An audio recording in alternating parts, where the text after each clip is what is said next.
Some nights change your life forever, not because you were searching for destiny, but because destiny quietly found you. Claire Bennett had never believed that midnight held magic. To her, midnight meant the end of another exhausting shift, sore feet, aching shoulders, and one more day survived in a city that never seemed to notice people like her. At 24, she worked 6 nights a week at the Blackwood Grand Hotel, a century-old landmark tucked into the heart of Boston, where marble floors reflected crystal chandeliers and wealthy guests spoke in voices softer than the music drifting through the halls.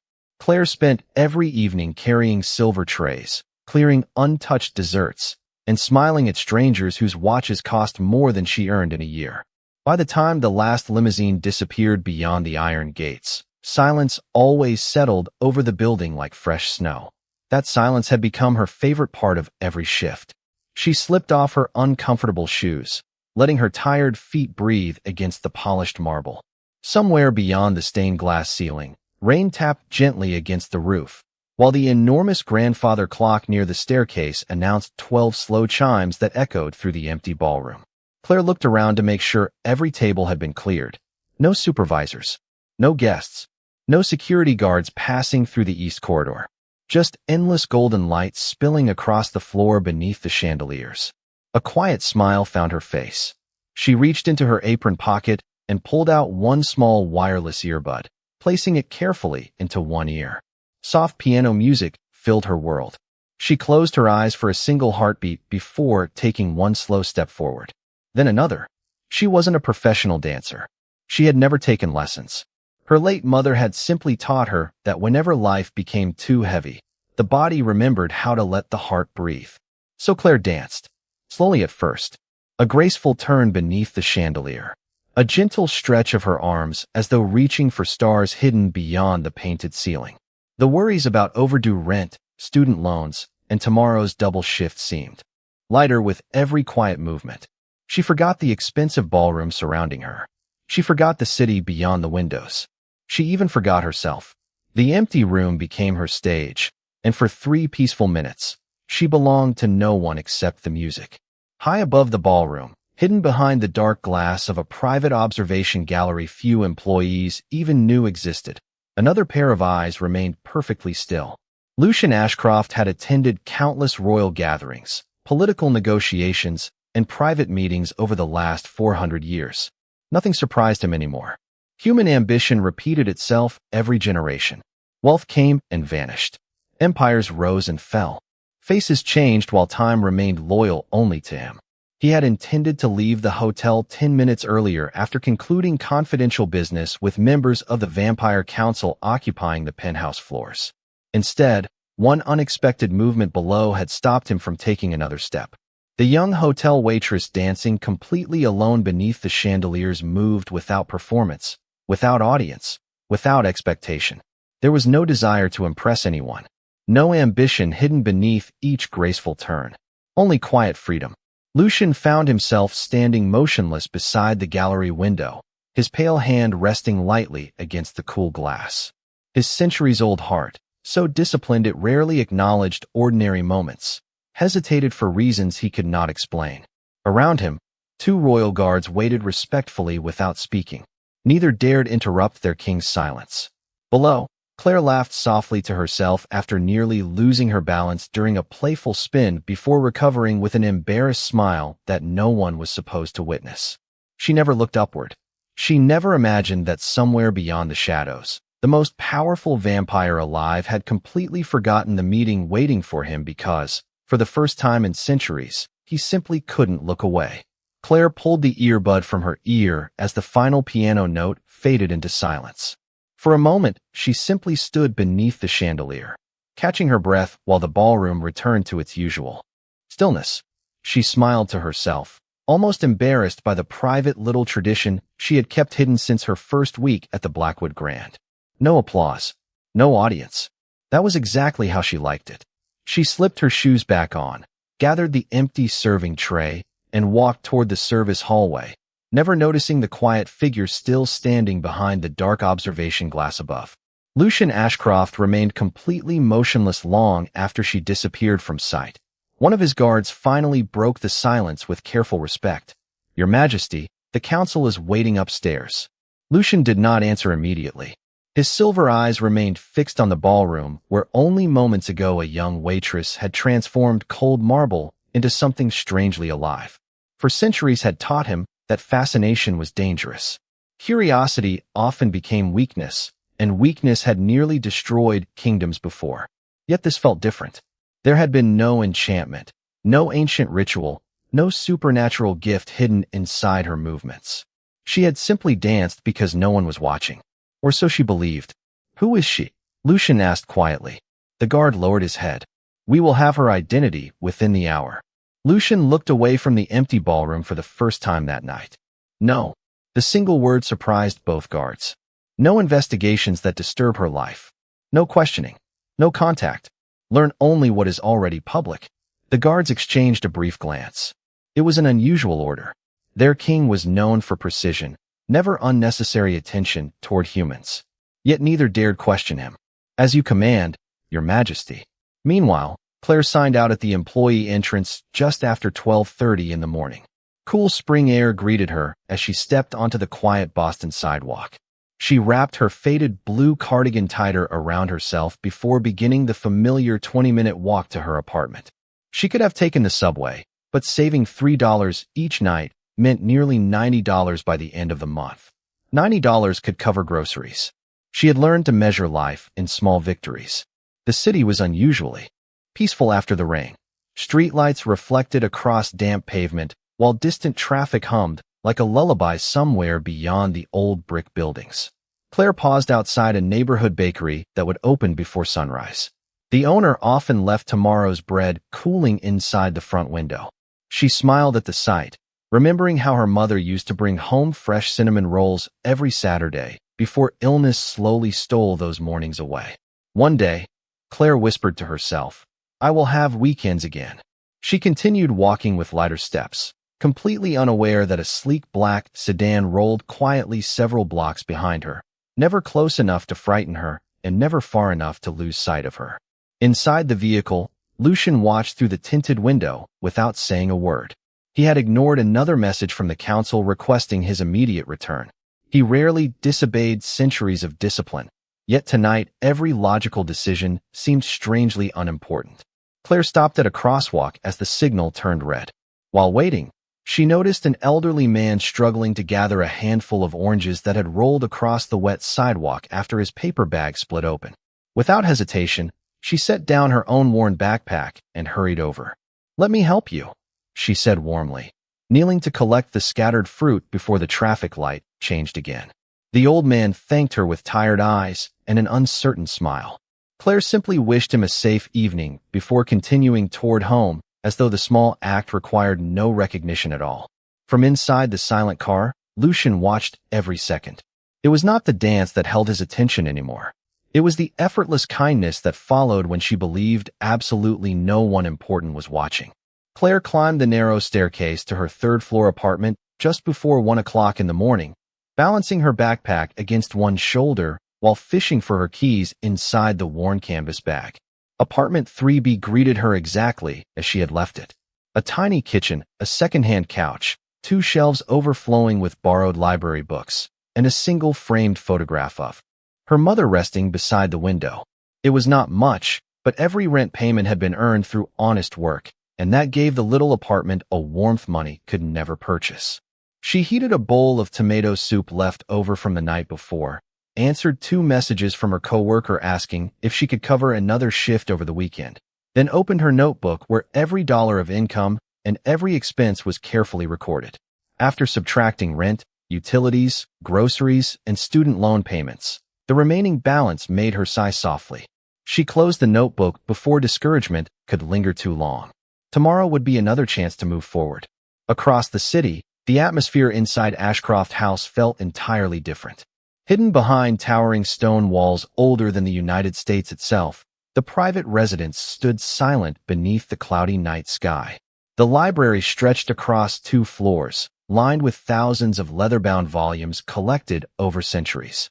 Lucian Ashcroft stood before the enormous fireplace without opening a single book. Flames flickered across his pale features while rain tapped gently against the tall windows. Commander Rowan entered quietly before stopping several feet away. Your Majesty, we have completed the public inquiry exactly as instructed. Lucian turned slowly. Report. Rowan unfolded a slim folder. Claire Bennett, 24 years old, born in Portland, Maine, moved to Boston after college, graduated with honors in hospitality management, but has not found permanent employment in her field. Works evening shifts at the Blackwood Grand Hotel and mornings twice each week at a neighborhood bookstore. No criminal record. No unusual financial activity. She volunteers at a community center every other Sunday, teaching children to read. Lucian remained silent. Rowan continued. She has no surviving parents and lives alone. The room grew quiet once again. Everything sounded painfully ordinary. Yet that ordinary life refused to leave Lucian's thoughts. For centuries had introduced him to queens, scholars, artists, diplomats, and rulers whose names filled history books. None had occupied his mind. After a single meeting the way an unknown waitress now somehow managed to do. Continue observing from a distance, Lucian finally said. No interference. If she notices anyone following her, the assignment ends immediately. Rowan bowed. Yes, Your Majesty. Dawn arrived wrapped in pale gray clouds. Claire woke just after 7, brewed inexpensive coffee, and hurried toward the small independent bookstore where she worked until noon. The bell above the front door chimed constantly as neighborhood regulars wandered between crowded shelves searching for mysteries, biographies, and children's novels. Claire greeted each customer with the same genuine smile she had offered guests at the hotel only hours earlier. Around 10:30, a little girl wandered into the reading corner looking worried. I cannot find my dad, she whispered. Claire knelt beside her with reassuring calm. We will find him together. She offered the child a colorful picture book while quietly asking nearby customers if they had seen a man searching for a little girl wearing a yellow raincoat. Less than 2 minutes later, an anxious father rushed through the entrance, relief flooding his face as his daughter ran into his arms. He thanked Claire repeatedly before leaving with tears shining in his eyes.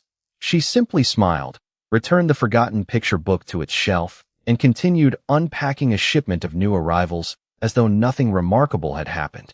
None of the customers noticed the tall man standing across the street outside the bookstore, dressed in a charcoal overcoat with his hands resting calmly inside his pockets. To everyone passing by, he appeared to be another businessman waiting for a meeting to begin. Only Lucian knew the truth.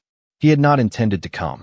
Yet somehow his morning had carried him here, where through the wide front window he watched Claire disappear into another simple act of kindness that once again asked for nothing in return. That afternoon the clouds finally broke apart, leaving warm sunlight scattered across the streets of Boston. Claire finished shelving the last stack of novels, wished her manager a pleasant afternoon, and hurried toward the subway station. She only had enough time to stop by her apartment, change into her hotel uniform, and begin another evening shift. Her schedule rarely allowed room for surprises. She preferred it that way. Predictable days were easier to survive. As she stepped out of the station near Blackwood Grand Hotel, she noticed a small crowd gathering beside the public fountain across the street. Curious voices drifted through the spring air. Claire slowed her pace. A little boy, no older than 6, stood alone near the edge of the fountain, clutching a stuffed gray wolf almost as large as his backpack. His dark sweater was far too warm for the weather, and his unusually pale face searched every passing stranger with growing uncertainty. Excuse me, Claire asked gently after approaching him. Are you here with your family? The boy looked up, but said nothing. His silver-gray eyes seemed strangely old for someone so young. He hugged the stuffed wolf tighter before lowering his head. Claire glanced around the busy plaza. Adults hurried toward office buildings. Taxis stopped and started. Conversations overlapped, yet no one appeared to be looking for a missing child. She crouched until they were almost at eye level. My name is Claire. You do not have to talk if you do not want to. We can just sit here until whoever is looking for you finds us. The boy slowly nodded. Instead of asking more questions, Claire simply sat beside him on the stone edge of the fountain. They watched pigeons wander across the square while water sparkled beneath the afternoon sun. After several quiet minutes, Claire reached into her bag and found the apple she had planned to eat during her break. Would you like half? She asked. The child hesitated before accepting with careful hands. His expression softened into the smallest smile. Far above the plaza, from the upper floor of a nearby office building, two figures observed the scene through floor-to-ceiling windows. Rowan folded his hands behind his back. Prince Adrian has wandered farther than ever before. Lucian's gaze never left the fountain below. The young prince had slipped away from a secure residence earlier that afternoon despite every precaution. He rarely approached humans. Yet somehow he had chosen to remain beside one unknown waitress. He does not appear frightened, Rowan noted quietly. Lucian answered without looking away. No, he trusts her. That single sentence carried more weight than Rowan cared to acknowledge. Adrian had spent most of his sheltered childhood avoiding strangers, especially humans. His instincts were exceptionally sharp. Trust never came easily. Yet there he sat, peacefully sharing an apple beneath the open sky with someone he had only just met. Claire noticed the boy studying the fountain with quiet fascination. "Do you like making wishes?" she asked. He looked at her curiously. She searched her pocket until she found a single penny. "My mother used to say that wishes are really promises we make to ourselves." She placed the coin into the boy's hand. "Go ahead." The child stepped closer to the water. His tiny fingers released the penny. It disappeared beneath the rippling surface with a gentle splash. For the first time, he laughed. It was a soft sound, brief but unmistakably joyful. Across the street, Lucian closed his eyes for a single heartbeat. He had not heard his son laugh outdoors in longer than he wished to remember. Before he could decide whether to approach, 3 dark vehicles turned quietly onto the avenue and slowed beside the plaza. Rowan recognized them immediately. His calm expression tightened almost imperceptibly. "Your Majesty," he said in a low voice, "members of the High Council have arrived ahead of schedule." Lucian opened his eyes once more, his attention shifting from the approaching vehicles back to Claire and the smiling child who remained completely unaware that their peaceful afternoon was about to draw the attention of people who never ignored unusual coincidences. Claire glanced at the old watch mounted above the hotel entrance and quietly sighed. She was going to be late for the first time in almost 3 months. "I really have to go," she said gently, turning toward the little boy. "Do you think you can stay right here for just another minute? Someone who loves you is probably looking everywhere." The child looked up at her with those unusual silver-gray eyes. Instead of answering, he reached for the sleeve of her cardigan as though asking her not to leave yet. Claire hesitated. She had always found it impossible to ignore frightened children. "One more minute," she whispered with a reassuring smile. "That is all I can spare." Across the street, the 3 black vehicles rolled silently to a stop. Their doors opened almost in perfect unison. Several elegantly dressed men and women stepped onto the sidewalk with calm expressions that concealed centuries of discipline. To every passing human, they appeared to be wealthy executives arriving for a private meeting. Only Lucian and Rowan understood the true significance of their arrival. At their center walked Lady Seraphine, the oldest member of the High Council. Her white hair was gathered into an immaculate knot, and her pale eyes immediately found the fountain. She did not look at the prince first. She looked directly at Claire. "So this is the human," she said quietly. Rowan remained expressionless. She encountered His Highness by coincidence. Seraphine did not answer. She simply continued watching as Prince Adrian accepted another small smile from the waitress. Around the council members, silence grew unexpectedly heavy. It was not fear. It was calculation. Adrian had avoided almost every unfamiliar face since childhood.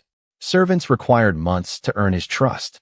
Yet he had chosen to remain beside an ordinary young woman after only minutes. That fact alone disturbed people who believed coincidence rarely existed. Lucian descended from the office building with measured steps. Every movement reflected absolute composure, but Rowan recognized the subtle change in his king's expression. Lucian had already reached a decision before speaking a single word. "No one approaches them," he said evenly. "Not until the prince chooses to leave." Seraphine finally turned toward him. "Your Majesty, the council has waited 3 hours for today's assembly. Then they have demonstrated admirable patience," Lucian replied.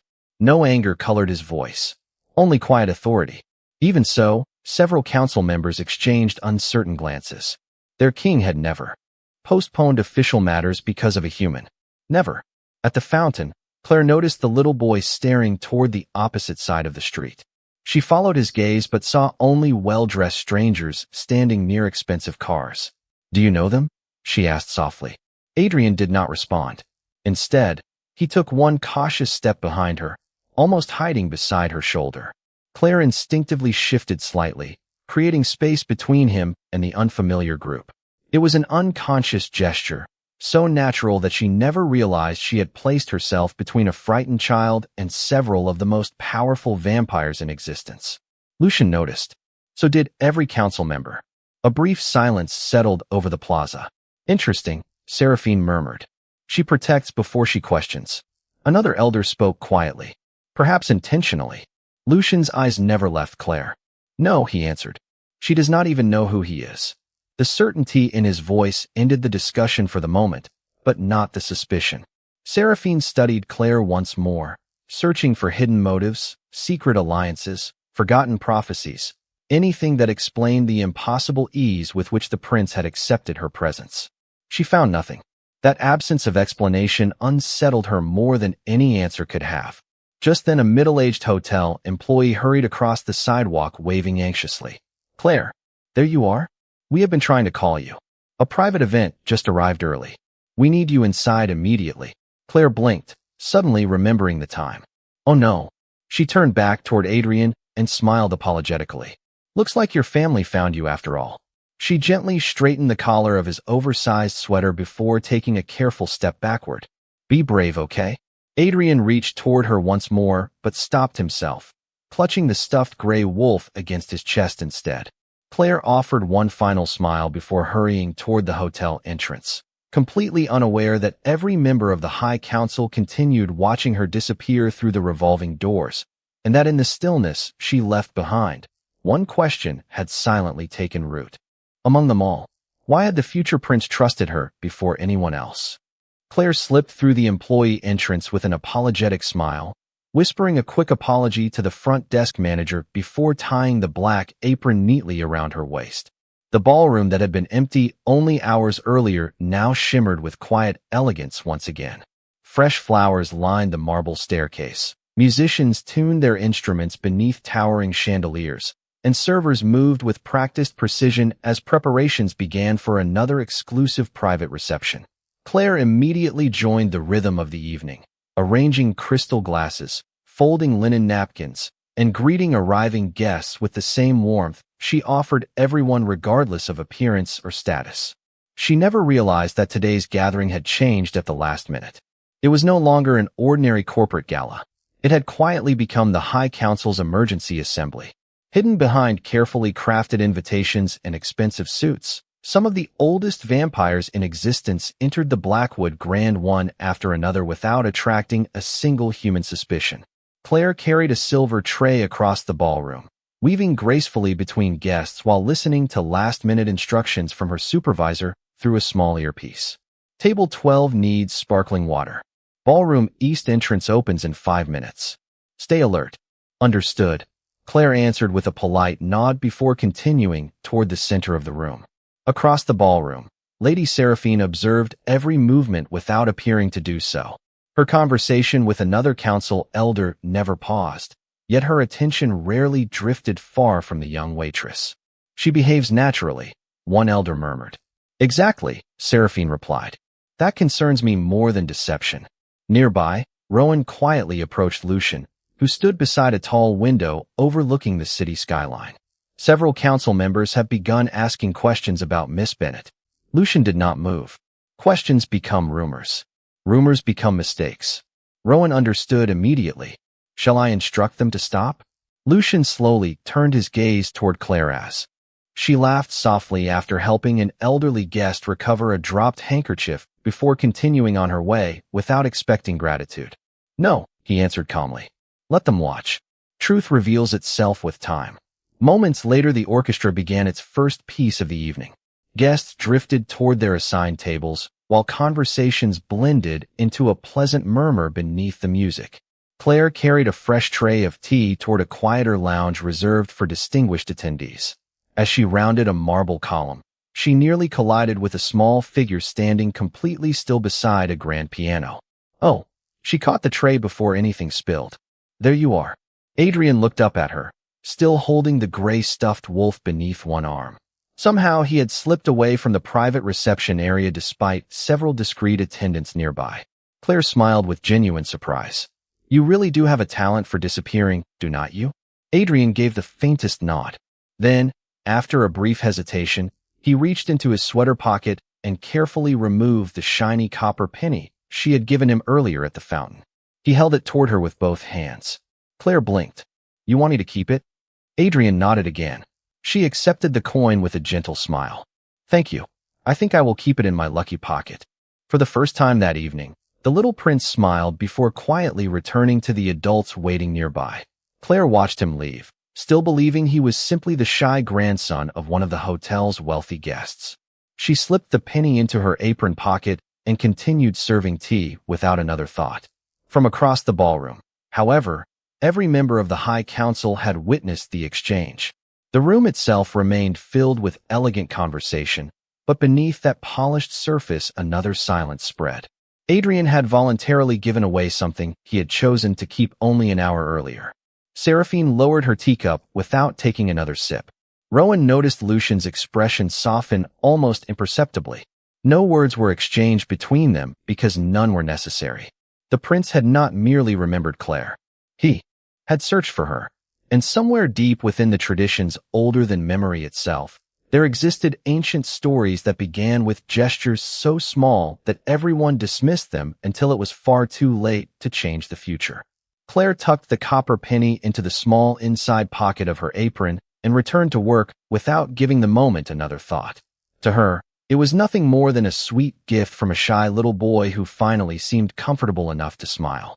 She had no way of knowing that nearly every pair of eyes in the private lounge had followed that tiny exchange more closely than the evening's official proceedings.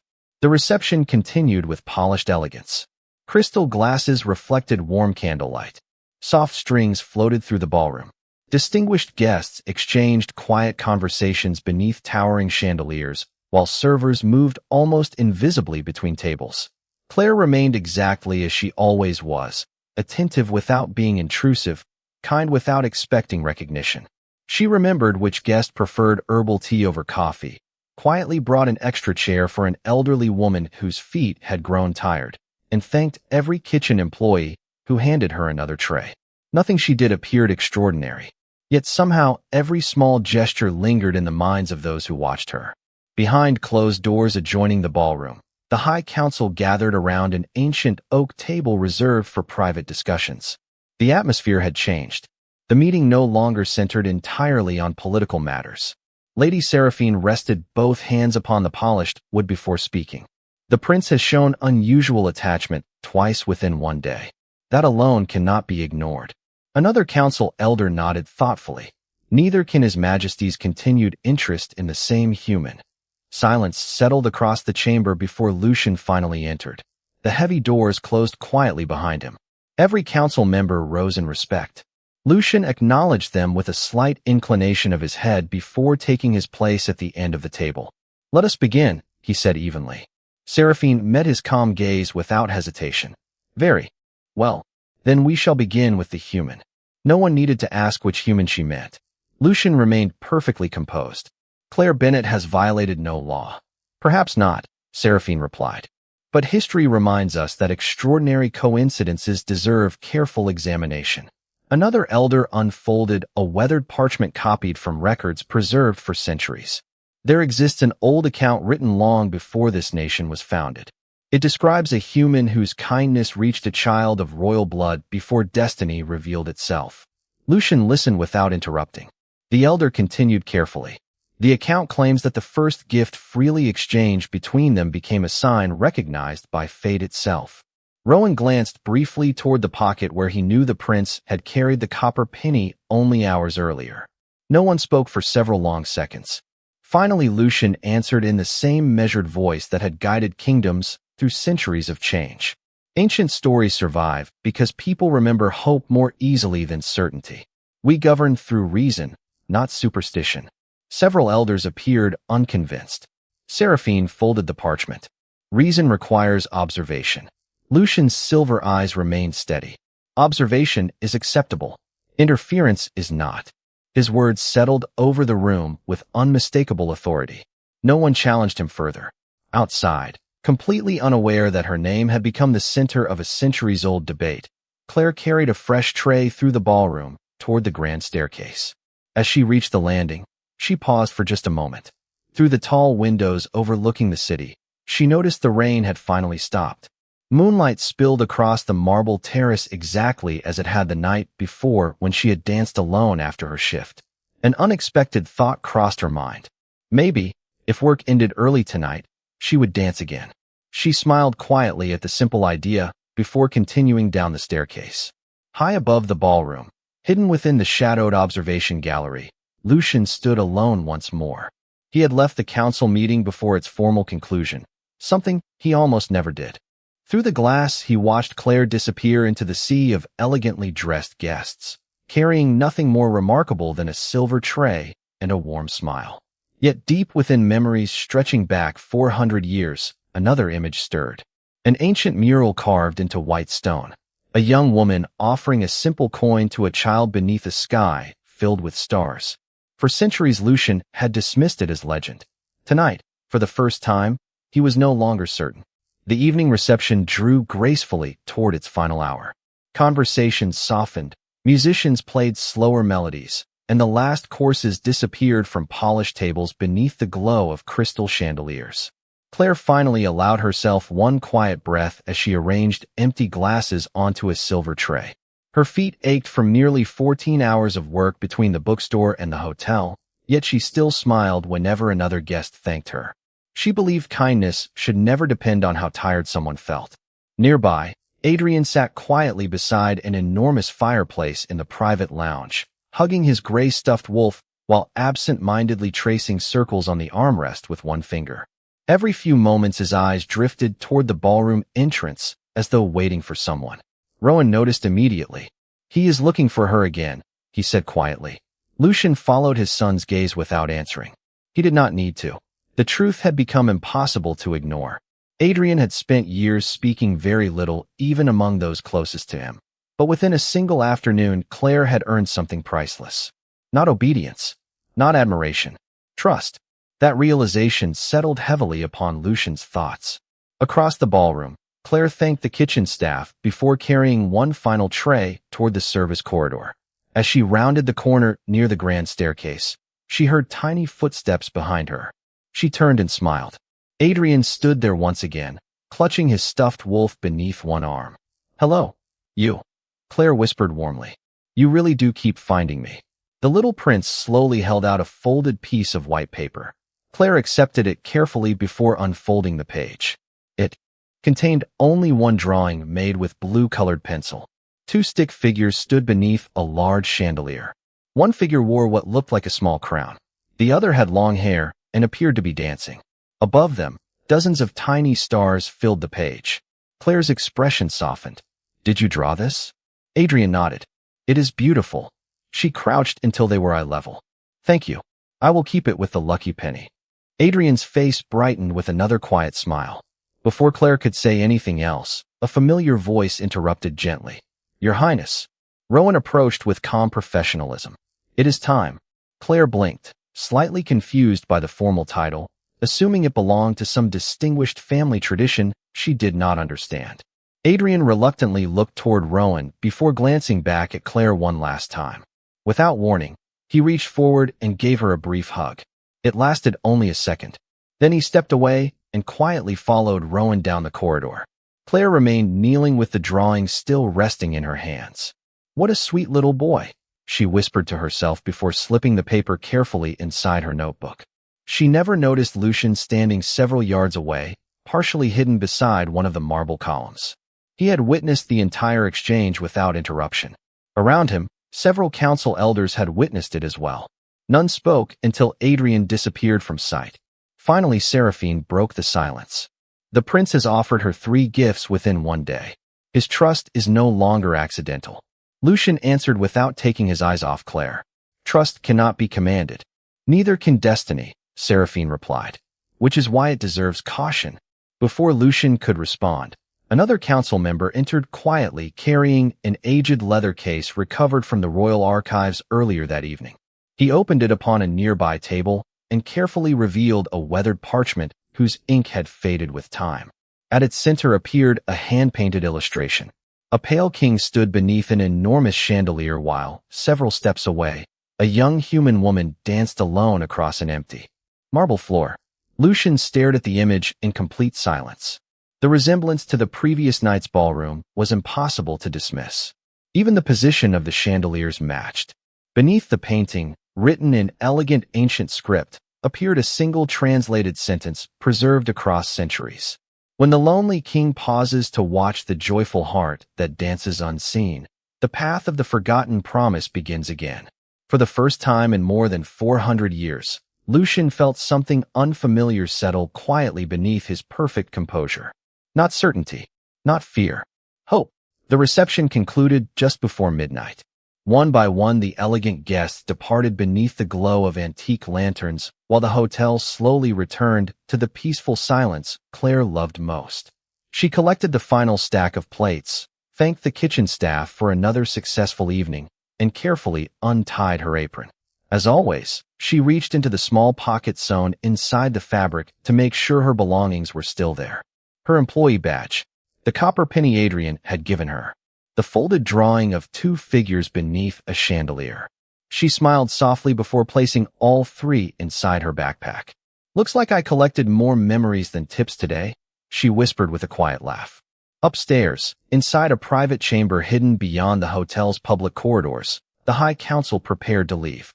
The ancient parchment had already been returned to its protective case, yet its words lingered in every mind present.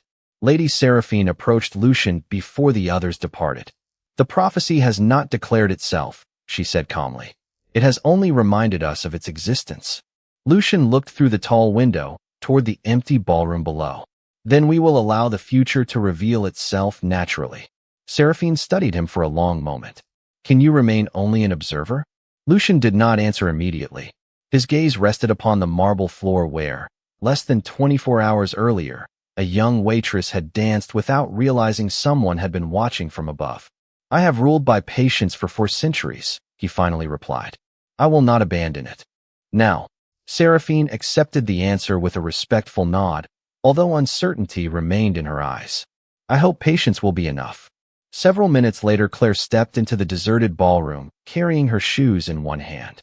Moonlight streamed through the towering windows exactly as it had the previous night, washing silver across the polished marble. She glanced around to make certain no guests remained. The musicians had gone home. The lights had been dimmed. Only the distant ticking of the grandfather clock accompanied the quiet. She slipped off her shoes once more and placed them beside a column. "Just one song," she whispered to herself. No music played this time. None was needed. She remembered the melody from the night before and allowed it to live quietly inside her thoughts. One graceful step, then another. Her reflection drifted across the marble beneath the chandeliers as though the ballroom itself had been waiting for her return. High above, hidden once again within the observation gallery, Lucian stood alone. He had dismissed Rowan, the council, and every royal attendant. For the first time in centuries, he wanted no witnesses. He simply watched Claire dance with the same quiet joy that had first captured his attention. She was not performing. She expected nothing. She was simply giving herself one peaceful moment before tomorrow asked everything of her again. Lucian found himself smiling so faintly that even he barely recognized it. Far below, Claire completed one final turn before opening her eyes. For the briefest instant she thought she sensed someone watching. She looked toward the dark gallery high above the ballroom, but saw only shadows beyond the glass. She laughed softly at her own imagination, picked up her shoes, and walked toward the employee exit without another glance. The heavy doors closed gently behind her. Outside, she disappeared into the quiet Boston night, carrying nothing more than a backpack, a lucky penny, and the drawing of a little boy she believed she might never see again. Above the empty ballroom, Lucian remained standing long after she had gone. At last he spoke into the silence, not as a king addressing his court, but as a man surprised by his own heart. "Find no excuses to interfere with her life," he said quietly, knowing Rowan waited outside the gallery. "But if fate ever places her in need of help, she will never stand alone." Beyond the windows, the moon slipped from behind the clouds, bathing the ancient hotel in silver light as though quietly blessing a promise that neither of them yet understood. Because sometimes the greatest stories do not begin with crowns, power, or destiny, but with one ordinary girl who dances when she believes no one is watching, and one lonely king who discovers that kindness is the only force time has never been able to conquer.